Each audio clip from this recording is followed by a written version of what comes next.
Selon l'un de ses proches, le sourire légendaire de Ronaldinho a disparu. Le Ballon d'Or 2005, incarcéré dans une prison au Paraguay, a perdu de sa bonne humeur. Il vit un cauchemar, car il serait en réalité une victime. Bonsoir et bienvenue à tous.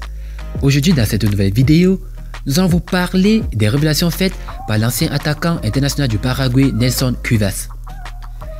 Alors si vous êtes prêts, on commence. Avant de commencer, n'oubliez pas de vous abonner et d'activer la cloche de notification, car cela va vous permettre de ne pas manquer nos prochaines vidéos. C'est parti.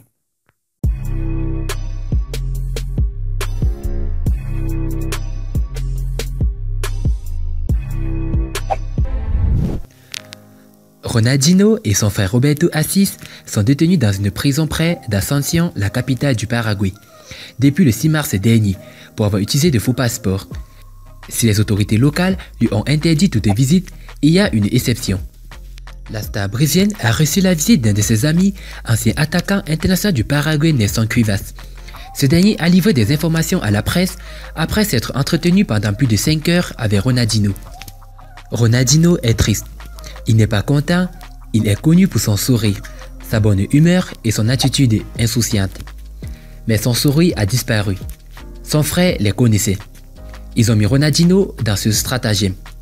Il est innocent, mais il fait maintenant face à des accusations criminelles pour avoir utilisé un faux document, a déclaré l'ex-joueur paraguayen. Il a ajouté par la suite que sa conversation avec Ronaldinho l'avait convaincu et que le vainqueur de la Coupe du Monde 2002 était une victime involontaire d'un plan impliquant de mauvaises personnes. Pour rappel, le champion du monde de 2002 et son frère se sont rendus au Paraguay le 4 mars 2020 pour participer à un événement caritatif pour les enfants et promouvoir un nouveau livre.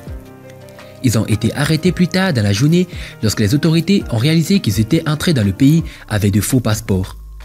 Un juge paraguayen a depuis refusé la demande d'assignation à la résidence des deux frères et lui a ordonné de rester en prison, en attendant l'enquête policière.